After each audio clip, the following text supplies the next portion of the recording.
개정교육 과정이 이제 올해부터 초중고에 다 시행이 됩니다. 그래서 작년에 이제 전면적으로 심의본을 다 훑어봤습니다. 그래서 상당 부분 수정을 했지만 아직도 남아있는 것이 많습니다.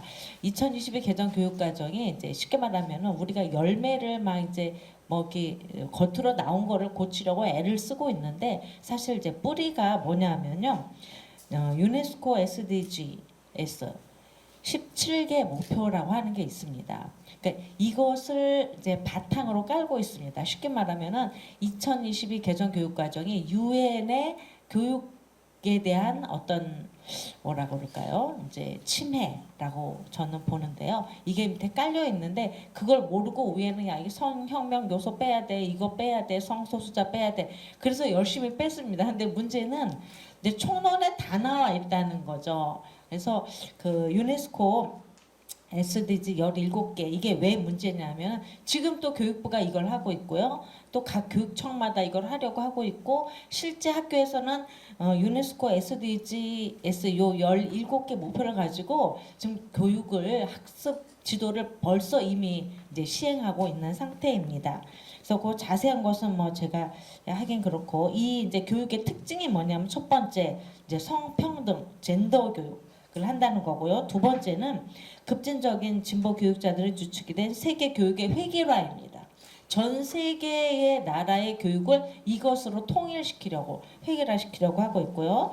그 다음에 세 번째는 이제 성평등 권리를 보장해야 되기 때문에 뭘 요구하냐면은 각 나라의 교육에 포괄적 차별금지법 제정해라. 우리나라 같은 경우 학생인권 조례 제정하라로 가고 있습니다. 노골적으로 그러니까 명시적으로 얘기하고 있지는 않지만 기조가 그렇게 가고 있고요. 네 번째 공공성을 강조합니다. 그러다 보니까 이제 우리나라 같은 경우 기독교 사립학교가 가장 타격을 입게 됩니다. 그래서 이제 기독교 사립학교 같은 경우 우리나라의 이제 교육에 굉장히 중요한 축을 감당하고 있는데 할 수가 없게 되는 거예요. 그래서 이 부분이 굉장히 위험하고요.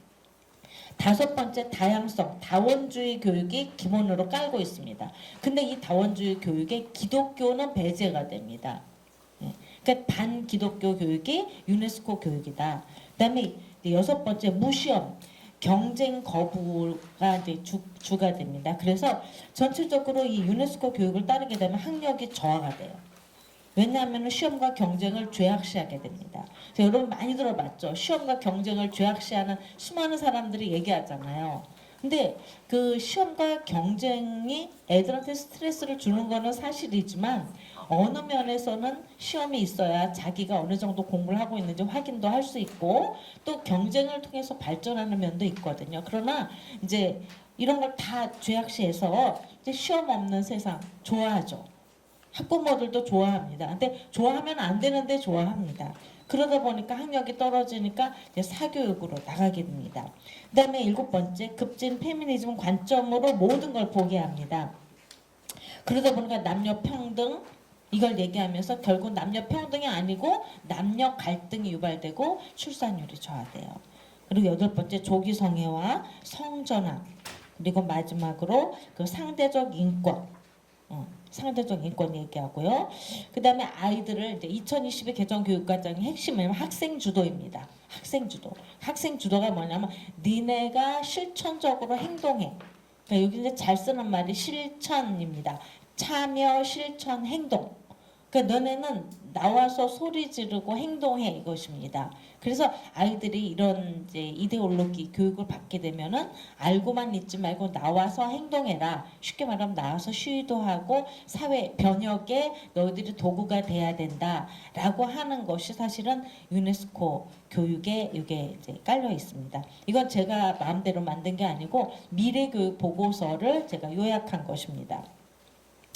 그 2022 개정 교육과정이 추구하는 인간상 맨 밑에서 그 111쪽에 보면은 뭐라고 나왔냐면 문화적 소양과 다원적 가치에 대한 이해를 바탕으로 인류 문화를 향유하고 발전시키는 교양 있는 사람, 공동체 의식을 바탕으로 다양성을 이해하고 서로 존중하며 세계와 소통하는 민주 시민으로서 배려와 나눔, 협력을 실천하는 더불어 사는 사람이라고 되어 있습니다. 예. 만약에 이제 그 어떤 절대 진리를 주장하게 되면은 더불어 살 수 없는 사람이 됩니다. 네, 그 강론에 지금 우리가 총론을 거의 고치지를 못했습니다. 그러나 강론에 들어있는 성소수자 이런 것들은 이제 많이 고쳤습니다. 그러나 그게 총론에 남아있기 때문에 다 지금 올라오고 쉽게 말하면은 이제 위에 나무를 다 쳤어요. 이파리도 자르고 잘랐는데 시간 지나면 어떻게 됩니까? 다 올라온 거예요. 그래서 2025 올해 이제 아이들한테 나눠줄 책에 보니까 다 올라와 있어요. 벌써. 그래서 아니 우리가 그거 잘라내 이거 왜 올라와 있지? 총론이 있기 때문이에요. 그 사람들은 이거를 여기 왜 써놨어? 총론이 있잖아. 이렇게 되는 겁니다. 거기 보면 이제 중학교 기술과정 성취 기준을 보면요. 뭐라고 되어 있느냐면은 9기가 01-10 보면 이렇게 되어 있습니다. 다양한 현대 가족에도 내재된 가족 생활의 보편성과 고유한 가치를 존중하는 동시에 가족에 대한 유연한 태도를 길러 뉴 노멀 사회에서 새로운 가족 문화를 탐색한다. 새로운 가족 문화. 네. 그 밑에도 있죠. 거기 보면은 세 번째 줄 오른쪽에 보면 정상가족 신화에서 벗어나, 즉 뭐냐면 정상가족을 벗어나야 되는 신화라고 얘기하고 있습니다. 그러니까 정상가족 이데올로기에서 벗어나야 된다. 그 페미니스트들이 많이 하는 말입니다. 정상가족 이데올로기. 엄마 아빠 있고 자녀들 있는 그런 가족을 뭐라고 하는 정상가족 이데올로기라고 하니까 우리가 이데올로기 속에 빠져 있다는 거죠. 이게 정상이라고 얘기하고 있다는 거. 그 정상 비정상이 아니고 뭐다? 다양한 것이다. 그러니까 다양한 어느 한 부분 중에 하나다. 이게 이제 기술 과정 성취 기준에 나와 있습니다. 그 밑에 지금 많은 분들이 말씀해 주셨는데요. 동성 커플 피부 양자 자격을 인정한 대법원 판례가 7월 18일 날 나왔는데요. 교과서를 만들 때가 이때거든요. 근데 그 뉴스 보도가 나오자마자 교과서에 다 실었어요. 아, 네. 그래서 그러면은 하나만 더 얘기하도록 하겠습니다. 113쪽에 보면은 작년에 이제 안산에 어떤 고등학교 3학년 수행평가가 있었는데요. 차별금지법 찬성에 대해서 카드뉴스를 만들라고 했습니다. 수행평가 40점짜리인데. 근데 한 학생이 거부를 했습니다. 그 40점을 포기하고 제출하지 않았다고 해요. 그래서 이제 문제가 돼가지고 많은 분들이 이제 항의를 하고 그래가지고 그 학생만 따로 불러서 시험을 따로 보고 구제를 해줬다라고 합니다. 그러니까 지금 우리 아이들의 상황이 사실은 우리가 이론적으로 얘기한 이런 거 뭐 법이 아직 뭐 그 정도까지는 아니라지만 아이들은 이미 완전히 차별금지법이 제정된 속에 사는 것처럼 되어 있고요. 많은 교사들은 그게 잘못된 이념적으로 딱 이렇게 되어 있는 사람만 그런 게 아니라 생각이 없는 많은 교사들은 이렇게 하는 게 바른 것처럼 알고 있다는 거예요. 그래서 좀 홍보를 더 많이 하고 아까 언어 전술이라고 하는 거 말씀하셨는데 우리도 언어 전술을 적극적으로 펼 필요가 있다고 생각합니다. 예를 들면 성인지라고 하는 말을 우리가 못 뺐습니다. 근데 저쪽 말이잖아요. 젠더 메인스트림에 들어가는 말인데 성인지라고 하는 말은 반드시 양성평등으로만 해석해야 된다라고 우리가 딱 못을 박아서 이렇게 홍보를 해야 되는 거죠. 왜냐하면 전체적인 이제 교육부라든가 또 그 국가교육위원회의 결정이 그것이기 때문에 그 결정을 따라서 해석해야 된다.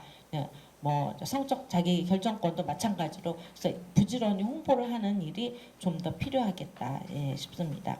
제가 이제 마지막에 쓴 게 이제 세 가지가 있는데요. 우리가 이미 성취한 교두보가 있습니다. 성명명 배제 결정. 그래서 이거 굉장히 중요한 결정이기 때문에 이걸 잘 활용해야 된다. 이걸 잘 활용하고 그러니까 우리한테 유익이 되는 거 장점을 잘 활용하고 그 다음에 이제 성인지를 못 뺀 거는 우리한테 불리한 거거든요. 그 불리한 거는 의미를 한정해야 된다. 성인지는 반드시 남녀 한정으로만 그래서 우리가 딱 의미의 제한을 두도록 하고 그 다음에는 이제 그 뭐 교회라든가 이런 데서 적극적으로 아이들이 힘을 내서 말할 수 있도록 그런 분위기가 되고 교육에 좀 힘써야 되겠다 이런 생각이 듭니다.